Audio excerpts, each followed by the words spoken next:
Voilà, ce matin nous allons commencer un texte, le psaume 40.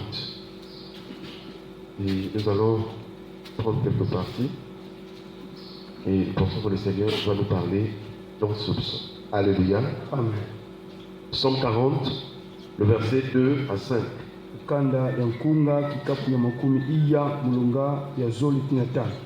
Il est écrit: J'avais mis en l'Éternel mon espérance. Mutulaka na mankululu vuvu na kimino ya munu nyonso. Et il s'est incliné vers moi. Pe yalimesendo la meso na diambu ya munu.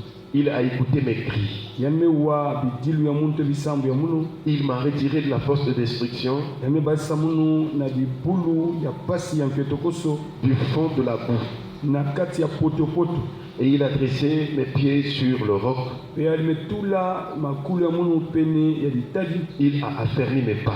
Pe mesikimisa a ina kiendi etolo ya munu. Il a mis dans ma bouche un cantique nouveau, Ametula na ino ya munu kunga to ngimudulu ya mona. une louange à notre Dieu.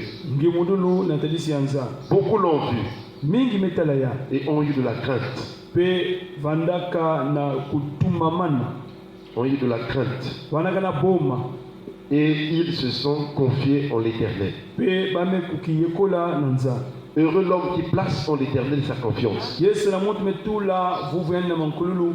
et qui ne se tourne pas vers les hautains et les menteurs. Peke baluka ve na kulanda bantu ya lunangu to bantu ya imbi. Amen. Amen. Est-ce qu'on peut acclamer le Seigneur? Voilà, c'est quand même quelques versets que nous venons de lire. Mitanga kibuka mambo ya nzambi ya inda yai. Et donc nous allons toucher peut-être un ou deux versets ce matin. Ke tala ina ke jambo mosto zo. Le psalmiste est un homme comme toi et moi, Muti yankunga vanaka monte mutinu ngena mun. qui marche aussi avec Dieu. Ali dieta tambula na nzambi. Mais la particularité de ceux qui ont écrit les psaumes, Kasi ngudi ya baina tsonikaka bankunga. c'est que, chers frères et sœurs, chacun pouvait vivre une expérience personnelle avec Dieu. Abalizinga bimangu na nzambi nini. Lorsqu'on marche avec Dieu, Kana ina kutambula na nzambi. il faut qu'on soit rassuré que Dieu est avec nous Bana na vuti nzambi kena ngikintu. et il est au cœur de notre vie. Est-ce qu'on parle avec le Seigneur? Pesaka nyonso na kizingi ya beto. Dans notre génération, Na mbandu ya beto kele. beaucoup de gens marchent en faisant souvent le suivisme. Mingi kena kulanda kaka babantu. Beaucoup de gens viennent à l'église parce qu'ils savent que Dieu peut bénir, Dieu peut guérir. Mingi na kuiza tina kuzaba nzambi ke nyakisaka nzambi ke pesaka lusalusu. Et ils perdent de vue que Dieu attend au-delà de la guérison, il attend une intimité étroite avec lui. Ah, na manima ya lunia kusu nzambi zola ti muntu landa ya. Dieu veut voir en nous l'attachement de notre vie, de notre cœur à lui. Nzambi zola beto kangama na ya beto landa ya. Où que tu te trouves, Kisika nusu ngekwenda dans les relations familiales, na ile metela ngwisal dans les relations professionnelles, ile metela na kisalo. dans toutes les relations de ta vie, Kisika nyosu ngekwenda. Dieu veut voir vraiment que ton cœur soit attaché à lui. Nzambi zola kutela tina ngi kukangama na ya. Et c'est pourquoi la Bible il nous est exhorté à plusieurs reprises. Ile ina bametingisa betu na kibibila wa Nous malaika. devons arriver à ce point. Ifana kukuma kuna. Il a dit à Abraham, Amitubala abalami. Abraham, je suis le Dieu Tout-Puissant. Ke nzambi ya lulende. Marche devant ma face Tambula la munu. et sois intègre. Est-ce qu'on peut acclamer le Seigneur? Chers frères et sœurs, est-ce qu'il t'arrive de parler avec Dieu, seul avec Dieu?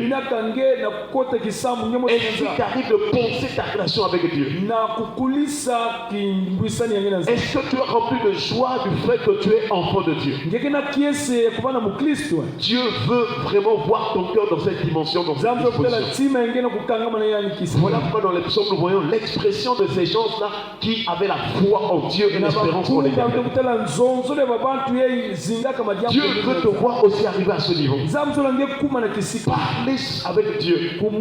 Cherchez continuellement sa face. Demeurez fidèle à lui et attaché à lui. Et c'est une expérience que les autres ont eue avec le Seigneur. Et c'est ce qui fait que quelles soient les situations qui pouvaient arriver, les psalmistes n'avaient pas peur. Ils ne craignaient rien. Et nous rappelons toujours ce texte de Psaume 27. Il dit, l'Éternel est ma lumière et mon salut. De qui aurais-je crainte? L'Éternel est le soutien de ma vie. De qui aurais-je peur? Est-ce qu'on peut acclamer le Seigneur?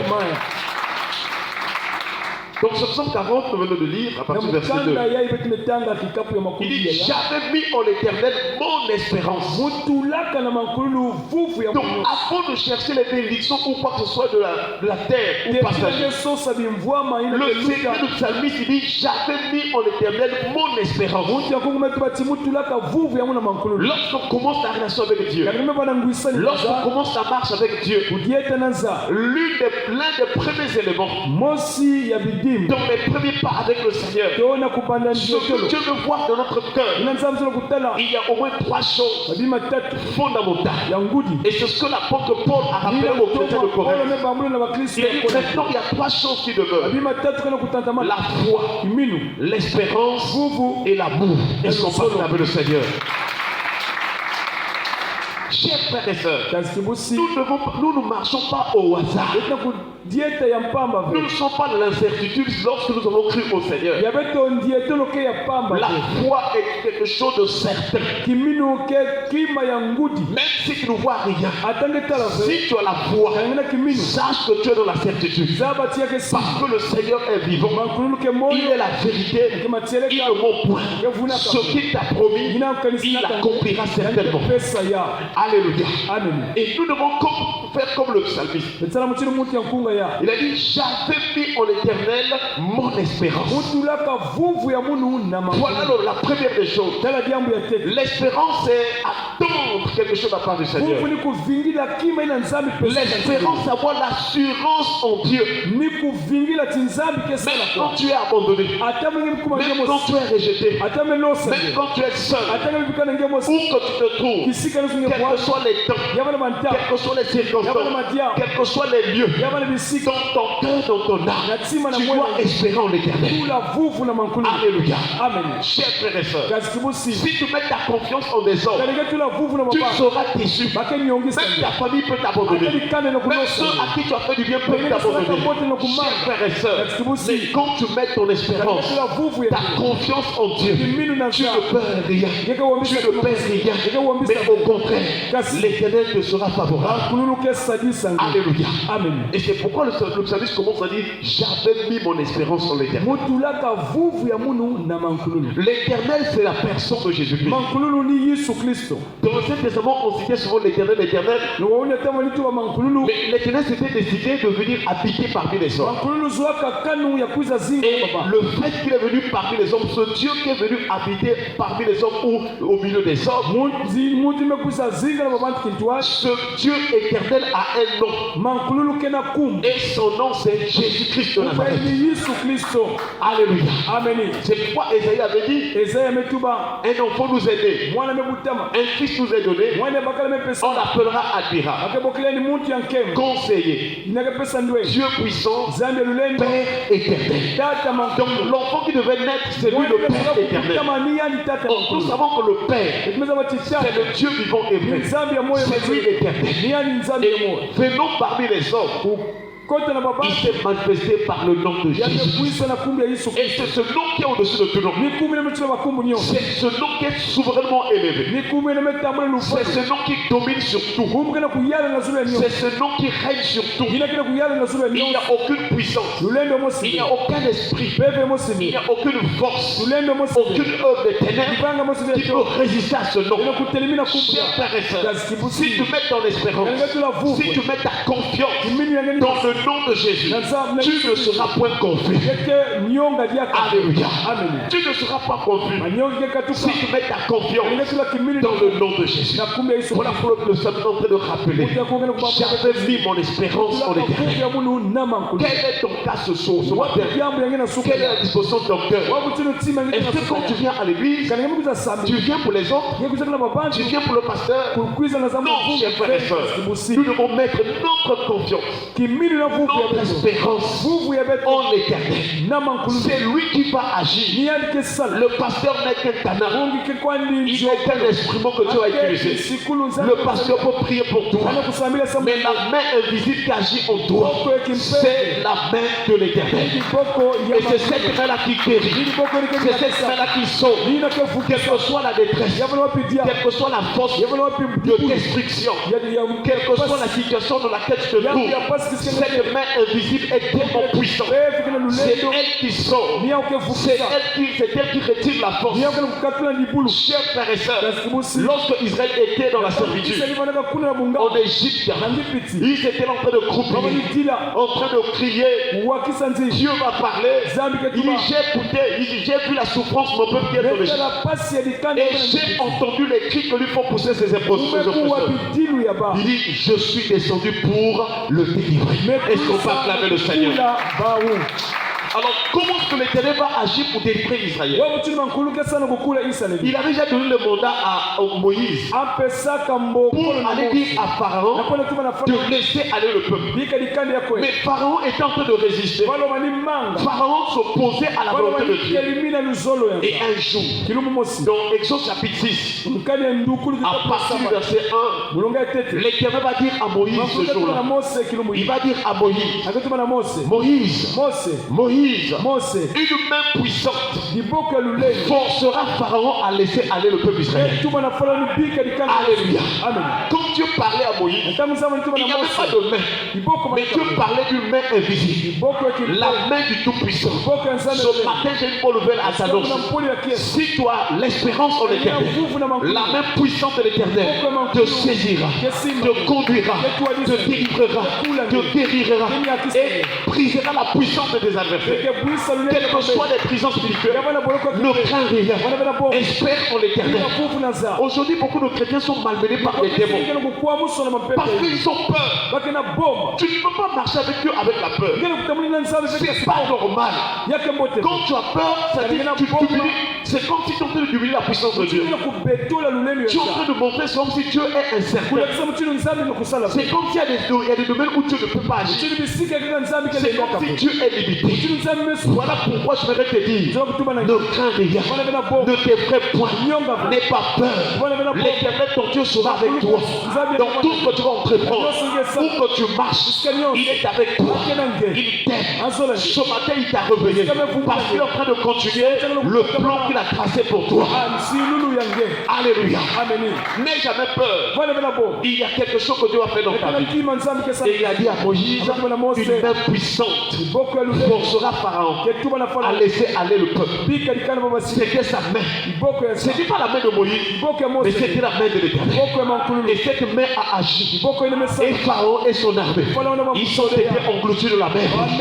Que quiconque se lève contre toi, contre cette église, soit précipité, englouti au nom de Jésus. Que la main puissante de l'Éternel neutralise tes adversaires, neutralise tes ennemis, neutralise tous ceux qui te poursuivent, de nuit comme de jour. Que la main de l'Éternel paralyse toute la puissance de l'ennemi au nom de Dieu. Est-ce qu'on peut acclamer le Seigneur? Du temps du prophèt Élie, la Bible déclare qu'il y avait la famine. Il n'y avait plus la manche. Et ceux qui avaient quelques provisions, ils devaient manger après, ils devaient mourir. Et vous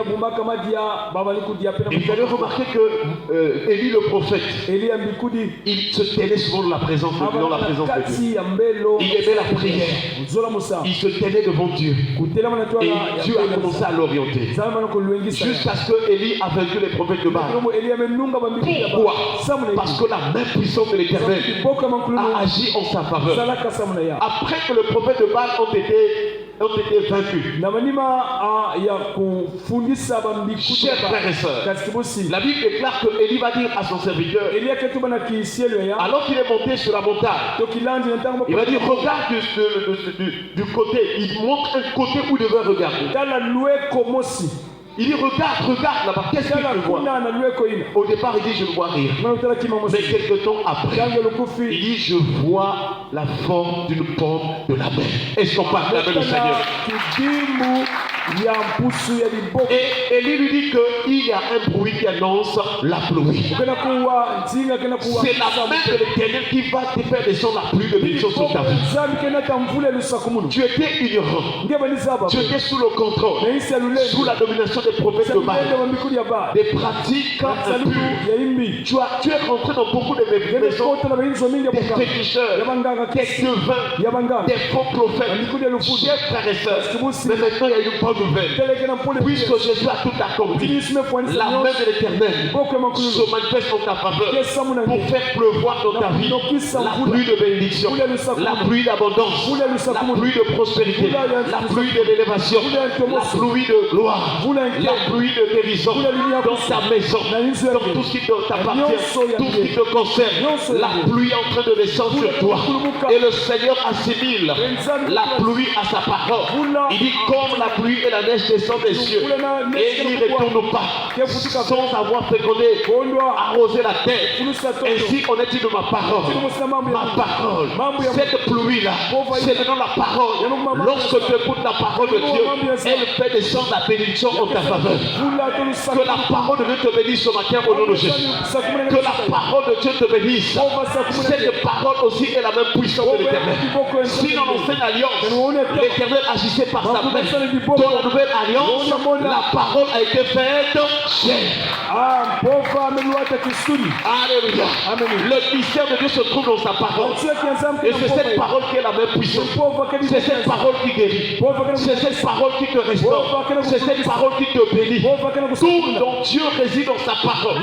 Si tu crois la parole de Dieu, tu seras changé, tu seras transformé, tu seras béni, tu seras plus que vainqueur. Alléluia. Que le Seigneur nous donne à mettre notre espérance dans la parole qui est Jésus-Christ. Que comme le psalmiste, nous aussi nous puissions nous exprimer ainsi en disant j'ai mis mon espérance en l'Éternel.